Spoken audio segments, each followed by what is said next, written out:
Comment éviter les configurations de PC serveurs déséquilibrées? Alors, vous pouvez investir 5 000 €, voire même dans 30 000 € dans un serveur et toujours obtenir des performances dégueulasses. La raison principale, en fait, c'est que c'est une configuration qui est déséquilibrée. Une erreur fréquente consiste à surinvestir dans un composant clé, comme par exemple le GPU, tout en négligeant les autres éléments du système. En fait, un ordinateur, un serveur, une workstation, ça fonctionne un peu comme une chaîne de traitement. Chaque composant dépend des autres et les performances globales sont limitées par le maillon le plus faible. C'est ce qu'on va appeler un bottleneck ou un goulot d'étranglement. Prenons le cas du couple CPU-GPU. Le CPU, lui, va gérer les calculs logiques, les instructions et la préparation des données. Le GPU, lui, en revanche, il va traiter les calculs massivement parallèles, notamment pour l'affichage. Si le CPU ne peut pas alimenter le GPU suffisamment vite, eh bien, en fait, le GPU va se traîner et il va être sous-utilisé. À l'inverse, si vous prenez un GPU qui n'est pas assez puissant, en fait, le CPU va lui envoyer plein de données et le GPU va avoir tellement de choses à calculer qu'il va pas y arriver et qu'il va complètement être à la ramasse et du coup, vous allez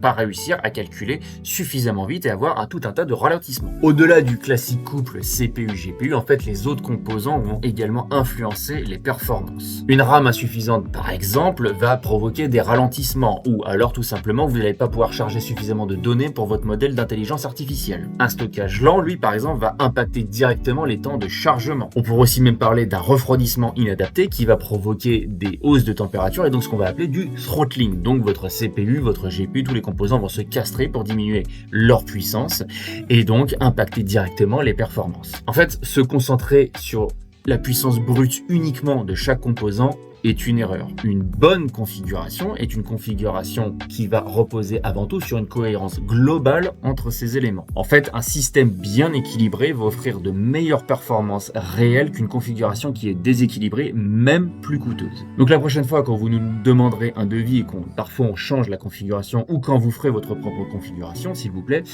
ayez pour objectif de bien équilibrer votre configuration et l'objectif de ne pas prendre un composant ultra coûteux et ultra puissant au risque de sacrifier votre équilibre global.